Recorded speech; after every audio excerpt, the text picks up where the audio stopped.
Les rendez-vous de l'Église protestante unie.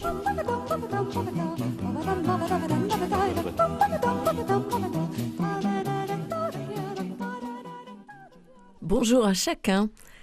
Nous sommes heureux de vous retrouver, et particulièrement en cette semaine sainte. Je suis en compagnie du pasteur Pierrot Munch. Bonjour Pierrot. Bonjour à vous. Et donc, pasteur Pierrot Munch, vous venez nous parler de un petit peu comment les protestants, et notamment dans l'Église protestante unie à Nantes, comment va se vivre cette semaine sainte. Oui, tout à fait. Peut-être un petit retour. On avait évoqué le carême il y a quelques semaines. Et c'est vrai, autant les protestants réformés avaient perdu le sens du carême pendant tout un temps, autant ils n'ont jamais perdu l'intérêt pour marquer les grandes étapes de cette semaine sainte. Les rameaux, le jeudi saint, le dernier repas de Jésus avec ses disciples, et puis le vendredi saint qui fait mémoire de l'arrestation, du procès, de la mise en croix de Jésus, le silence du samedi et bien sûr le culte du dimanche de Pâques. Oui, qui est vraiment un grand moment pour la communauté. Oui, d'ailleurs, quand je repense à mon enfance, ma jeunesse, dans un petit village en Alsace, dans les années 60-70, village luthérien pourtant, dans le protestantisme de mon enfance, il y avait 4 saintes scènes dans l'année. Et en fait, sur ces 4 saintes scènes, 2 étaient célébrées pendant cette semaine sainte. Le jeudi saint, bien sûr, et à Pâques. Donc c'est dire l'importance de cette semaine sainte dans la mentalité protestante. C'était vraiment pas beaucoup.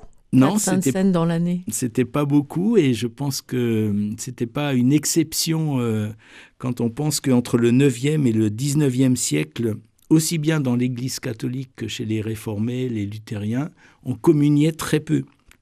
Dans l'Église catholique, il y avait 2 communions par an à laquelle participaient les fidèles, puisque les prêtres, bien sûr, communiaient beaucoup plus souvent à chaque messe qu'ils célébraient. Mais les fidèles avaient très peu accès à la communion. Et au moment de la réforme de Luther, il a multiplié par 2 le nombre de communions pour les fidèles dans l'année, puisqu'on est passé de 2 communions à 4 communions avec Martin Luther. Donc au XVIe siècle.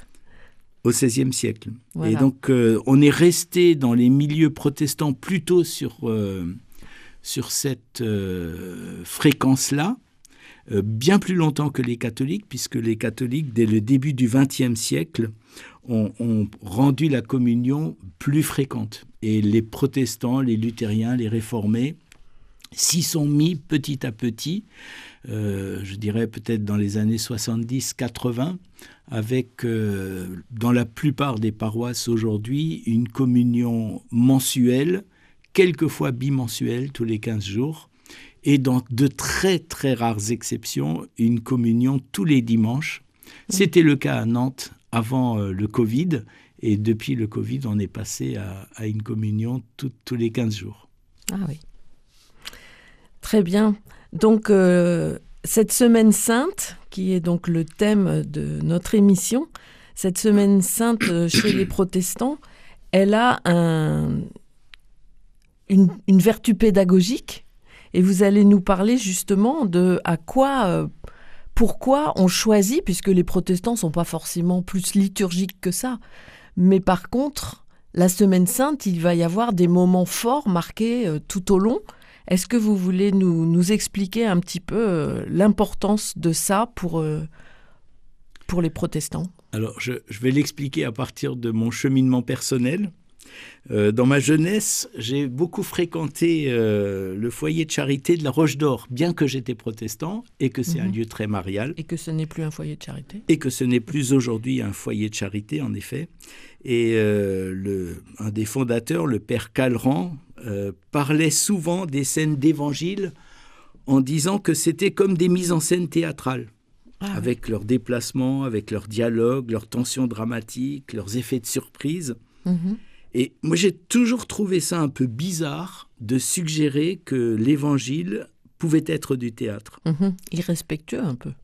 Un peu irrespectueux, mais aussi peut-être parce que je manquais de culture théâtrale. Et je trouvais ça un peu péjoratif de comparer une scène d'évangile, ou même le culte ou la messe, à du théâtre. Et puis, un jour, au début de mon ministère, j'ai rendu visite à une paroissienne et elle m'a parlé du psychodrame qui se jouait chaque dimanche au culte. Et pour elle, c'était en particulier dans ces étapes liturgiques de la louange, la confession du péché et l'annonce du pardon. Et elle avait utilisé ces mots de psychodrame et peut-être même de théâtre pour parler du culte. J'ai pas compris. Comme avec le père Calrand, j'ai pas compris. Mais j'ai rien dit, j'ai écouté. Et puis, peut-être un peu comme Marie, j'ai repassé ces paroles dans mon cœur dans les semaines qui ont suivi. Bien sûr, on pense aussi à l'image des ruminants qui ont une première digestion et puis une seconde digestion qui prend plus de temps, mais qui donne plus de résultats. Et un peu comme peut-être comme ces ruminants, j'ai laissé ces paroles résonner en moi pour peut-être trouver quelque chose de plus profond que ce que j'entendais a priori par du théâtre ou de la mise en scène. Oui. Et alors aujourd'hui, qu'est-ce que vous en diriez ? Alors, j'ai cherché la définition du théâtre dans des dictionnaires. Ah oui. Et oui, c'est étonnant, hein ? Et j'ai trouvé ceci. Le théâtre, ou genre dramatique, est à la fois l'art de la représentation d'un drame, un genre littéraire particulier, et l'édifice dans lequel se déroulent les spectacles de théâtre. Et bien sûr, cette idée de l'art de représentation d'un drame, ça m'a parlé. Alors que dans mon esprit, le théâtre, c'est plutôt des attitudes artificielles, voire outrancières, qui déforment la réalité, qui la trahissent. Et puis, j'ai découvert que l'étymologie du mot théâtre, ce mot théâtre en français vient par le latin, mais vient du grec théatron, qui est lui-même dérivé d'un verbe en grec, théastai, qui signifie contempler, voir. Ah oui, là ça devient carrément intéressant. Ah ben oui, parler de l'évangile ou parler des célébrations liturgiques comme un appel à voir, à contempler, ça commence à faire sens. Et puis d'autant plus que j'ai toujours cette phrase de Plotin, un philosophe gréco-romain du IIIe siècle, qui suggère que l'on devient ce que l'on contemple. Oui. C'est-à-dire que vivre les étapes de la Semaine Sainte, vivre une liturgie, c'est un appel à une transformation intérieure, devenir ce que l'on contemple. En suivant Jésus dans chacune de ces étapes, l'entrée triomphale à Jérusalem, sa passion, sa mort sur la croix, sa résurrection, en le contemplant dans chacune de ces étapes, c'est un peu un chemin de transformation qui nous est proposé. Pour nous-mêmes, pour nous laisser configurer de plus en plus à celui que nous contemplons. Donc ce mot de psychodrame que la paroissienne vous avait dite, je vois que ça a fait son chemin en vous. Et donc, qu'est-ce que vous voulez ? Est-ce que vous voulez nous parler un peu de cette liturgie qui va permettre aux croyants qui seront là, aux personnes qui seront là, justement de pouvoir vivre ces étapes différentes ? Alors quand on parle de psychodrame, en fait, et quand on parle de théâtre, je crois qu'il y a deux dimensions, en fait. Il y a cette première dimension dont je viens de parler, ce mouvement de contempler Jésus dans sa vie, dans sa passion, dans sa mort, dans sa résurrection, et ainsi grandir en communion avec lui. Mais il y a un autre mouvement, où le théâtre est, je reprends la définition, l'art de la représentation d'un drame. C'est-à-dire qu'il ne s'agit pas seulement, ni même peut-être d'abord, du drame de la vie de Jésus, mais aussi du drame intérieur à tout être humain. Je crois que tout être humain est habité par de très fortes et très profondes aspirations. Des aspirations à la vie, à l'amour, à la fraternité. Et je pense qu'on pourrait faire un sondage dans le monde entier, dans toutes les cultures, dans toutes les civilisations, ces aspirations ont quelque chose d'universel. Mais cette expérience humaine, avec ses aspirations, se trouve sans cesse confrontée à des difficultés à les vivre. Et pas seulement au niveau mondial, avec tous les conflits, toutes les guerres. J'ai envie de dire, ça commence dans les familles. Et quand on connaît un peu les familles, on voit bien que c'est pas si simple que ça de vivre et d'exprimer son amour, d'aller au-delà des conflits qu'il peut y avoir. On se rend compte que ces barrières, elles ne sont pas seulement à l'extérieur de nous, elles sont d'abord au plus profond de nous-mêmes. Ce sont nos peurs, ce sont notre manque de confiance, nos blessures d'amour qui font qu'on n'arrive pas à vivre ces aspirations profondes. Et Jésus, d'une certaine manière, endosse totalement ce drame humain et il le fait sien. On pourrait, en relisant la Semaine Sainte, avec cette grille de lecture, on pourrait dire que les rameaux disent l'aspiration à la vie et à un royaume humain différent. Donc les rameaux, l'entrée de Jésus à Jérusalem avec toute la population qui le fête et qui est joyeuse. Qui crie et qui attend le Messie. C'est-à-dire qui attend un royaume humain donné par Dieu qui correspond à ses aspirations les plus profondes. Un royaume de justice, de paix, de vulnérabilité, un royaume d'amour, un royaume de fraternité. Et on pourrait dire que les rameaux sont ce moment qui est révélateur que ces aspirations sont présentes. Et puis, par le Jeudi Saint, on se rend compte que ces aspirations profondes ne peuvent pas être vécues sans la confrontation à ces barrières qui sont en nous et autour de nous. Et tout ce qui se joue le Jeudi Saint, avec le reniement de Pierre, mais aussi l'abandon par tous les disciples, la trahison de Judas, c'est la confrontation de ces aspirations qui pourtant habitent toutes ces personnes. Oui, c'est ça. Un réel qui fait qu'on n'arrive pas à en vivre jusqu'au bout. Et puis, bien sûr, la Passion va dévoiler encore plus ces barrières. Il y a les barrières internes avec les disciples, mais il y a aussi des barrières religieuses, économiques, face à ces aspirations qui menacent en fait le système, et le système religieux et commercial monté autour du temple de Jérusalem. Et puis les barrières politiques avec Pilate et Rome qui ne supportent pas l'idée qu'il y a un autre roi que l'empereur. Et finalement, la crucifixion et la mort de Jésus semblent donner raison à l'échec de ces aspirations profondes qui nous habitent face à toutes ces barrières qui les empêchent d'exister. Et cela met en scène tous les échecs que nous avons pu vivre dans notre vie personnelle. Et on sait qu'on en a pas mal. Oui. Et voilà, qu'est-ce qu'on fait de ces échecs-là ? Et d'une certaine manière, le Samedi Saint est un temps de sidération. On accuse le coup de nos échecs. Et quelque part, habite quand même chaque être humain une espérance sourde que Dieu pourrait faire la différence. Va-t-il intervenir ? Va-t-il faire cette différence ? Et la résurrection de Jésus, après 3 jours, c'est la confirmation que ces aspirations à la vie, à la fraternité, à l'amour, elles sont justes.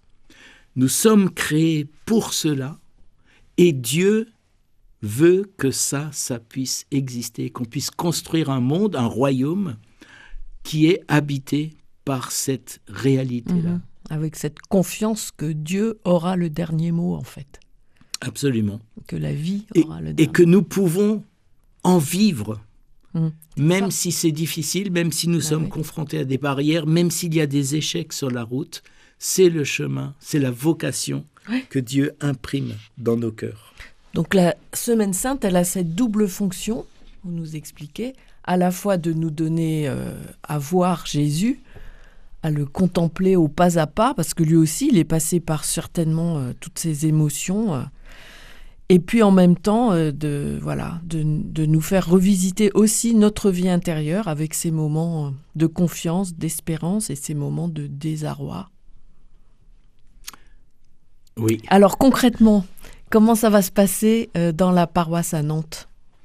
Alors la Semaine Sainte dans la paroisse à Nantes, cette année, sera relativement dépouillée, puisque les étapes sont vraiment des étapes classiques. Bien sûr, le culte, j'allais dire des rameaux, Oui. le culte du dimanche 29, qui sera donc un culte où les jeunes et les enfants seront présents au début du culte avant de partir dans leur groupe de caté. Et donc le début du culte va s'ouvrir avec une expérience à vivre pour les jeunes et les enfants et l'assemblée de cette entrée triomphale de Jésus à Jérusalem. Ah bon ? Et on va essayer de mettre en scène le fait que les enfants vont jouer, les enfants et les jeunes vont interpréter, se mettre dans la peau des disciples Ouais. qui Donc ils vont suivront rentrer dans le Jésus temple. assis sur l'âne et qui vont entrer dans le temple. Mhm. Et tous les autres paroissiens seront la foule en délire qui va crier Hosanna, qui va les accueillir avec ses cris, puis ça va partir sur un chant qui dit ce cri Hosanna, Hosanna.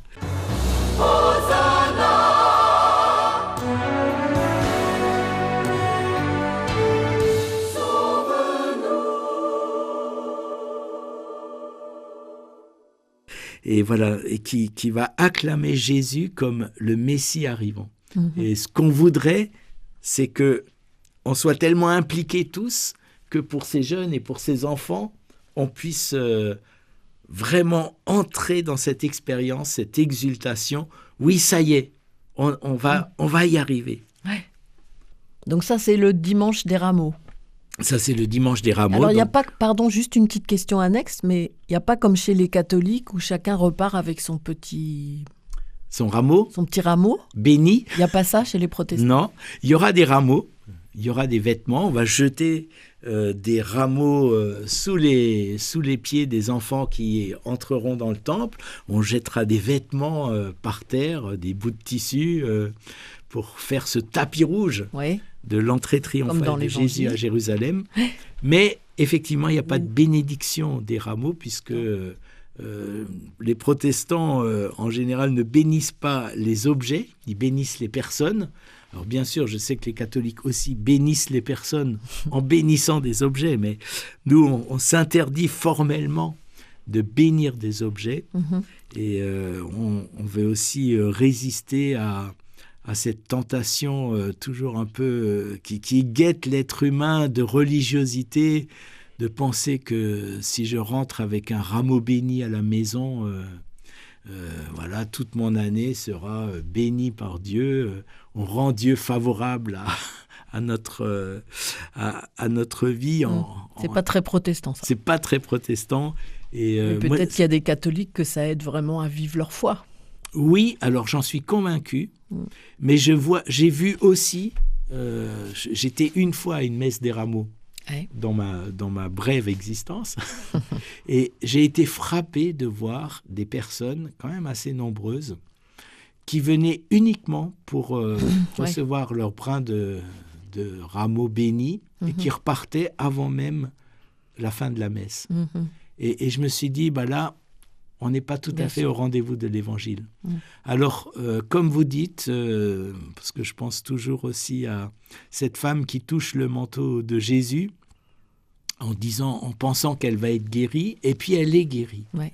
Et donc, c'est pas à nous de juger Oui, bien sûr. ce que peuvent vivre des personnes qui vont peut-être pas au bout de ce que nous comprenons de l'Évangile, mais pour autant, nous ne voulons pas encourager ce genre de choses. Voilà, ce type d'attitude.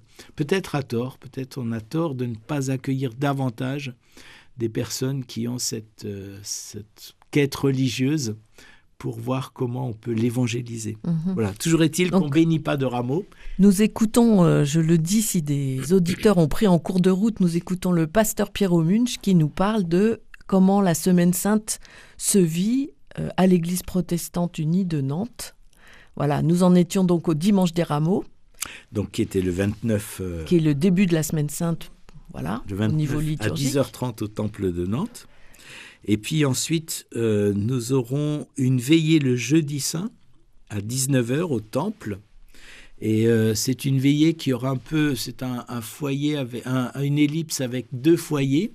Un premier foyer qui sera une animation Godly Play.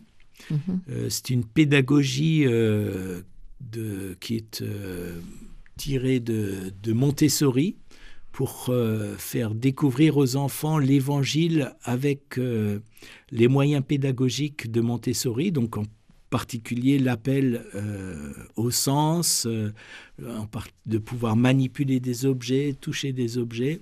Et là, ça va être une animation pour petits et grands, parce qu'on voit bien que tous les adultes qui ont participé à des animations Godly Play sont profondément touchés, parce qu'on a tous un cœur d'enfant. Voilà, et on a tous ce besoin, à certains moments, de débrancher un peu la trottinette qu'on a sous les cheveux, quand on a des cheveux, pour aller un peu au niveau du cœur plus profond. Oui. Et cette pédagogie vient nous chercher dans notre cœur plus profond.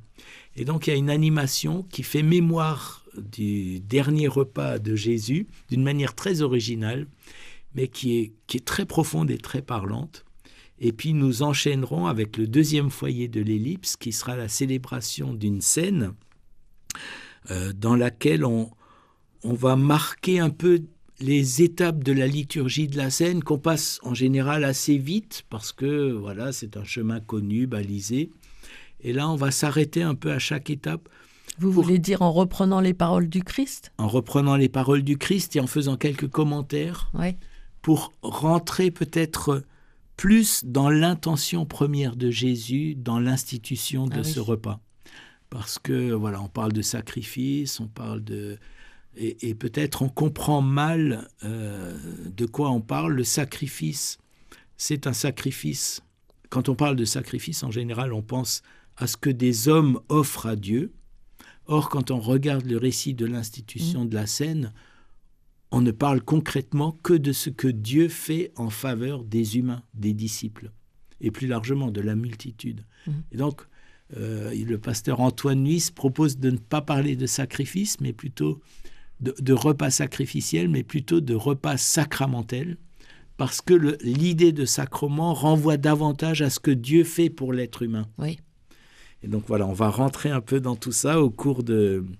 Donc ça, ce sera le jeudi. Le jeudi saint à 19h, le jeudi 2 avril, 19h. Au temple, bien sûr. Donc tout le monde est invité. Tout le monde est invité, bien sûr, c'est très ouvert. Petits et grands, donc ce sera très accessible aux enfants aussi.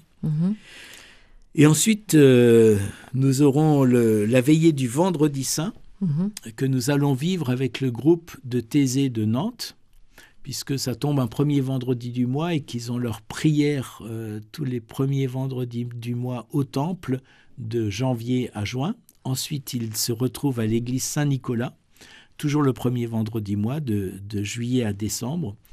Et donc, on s'est dit, comme ça tombait le même soir avec le groupe de Thésée, on pourrait monter quelque chose ensemble. Et donc, on a construit ensemble une veillée dans laquelle on va être assez sobre en paroles humaines, j'ai envie de dire, pour vraiment privilégier le récit, le texte de la Passion dans l'évangile de Jean et le laisser travailler en nous. Donc, on lira ce récit de la Passion avec des moments de pause pour prendre des chants de Thésée ou prendre un long temps de silence de 7 minutes, comme on le fait à Thésée. Voilà. Donc, c'est un moment qui va être très sobre, très simple. Très méditatif, en fait. Méditatif, pour vivre cette dimension de faire route avec Jésus. C'est ça. Vivre cette communion avec Jésus. Et puis ça, c'est le vendredi soir. Le vendredi soir, à 19h au temple. Le samedi, il n'y a rien. Le samedi, c'est la sidération. C'est la sidération. Et puis donc le culte de Pâques à 10h30, qui revêtera un caractère familial, avec des moments du culte qui s'adresseront particulièrement aux enfants et aux jeunes, avec des chants contemporains, panachés avec des cantiques plus classiques, Et puis, bien sûr, un message de Pâques qui s'adressera à tous, mais qui est encore à construire. Ah ah, ça c'est le travail du pasteur. Oui, absolument. Du Très pasteur qui tente de se laisser conduire par l'Esprit. Bah oui, on va prier pour ça. Merci. Donc ça sera le dimanche matin pour célébrer la résurrection à 10h30 au temple. Et là aussi, sont bienvenues toutes les personnes qui veulent venir fêter ce grand moment avec nous. Célébrer la résurrection et, j'espère, vivre la résurrection. Oui. Alors on arrive à la fin de cette émission. Merci beaucoup pour tous ces détails que vous nous expliquez, qui donnent envie. Qu'est-ce que vous nous diriez juste en conclusion ? Alors en conclusion, je voudrais reprendre quelques versets de l'évangile de Jean au chapitre 14. D'abord avec cette question de Thomas qui nous dit « Montre-nous le chemin », qui dit à Jésus lors du dernier repas « Montre-nous le chemin vers le Père ». Et Jésus répond « Je suis le chemin, la vérité et la vie ». Et peut-être que vivre la Semaine Sainte, c'est prendre ce chemin vrai et vivant en communion avec celui qui est lui-même ce chemin et qui est la vérité et la vie. Et puis, dans la foulée, Philippe demande à Jésus « Montre-nous le Père ». Et Jésus répond. C'est Philippe ? Philippe. D'accord. Philippe donc pose cette question et Jésus répond « Montre-nous le Qui Père. me voit le Père ». Et je développerai en disant « Qui me voit entrant triomphalement à Jérusalem voit le Père. Qui me voit trahi, abandonné par mes amis, voit le Père. Qui me voit accusé injustement du mal et crucifié, voit le Père. Qui me voit debout ressuscité, voit le Père. » Alors que cette Semaine Sainte nous introduise au Fils et au Père par l'Esprit. Merci beaucoup. À bientôt.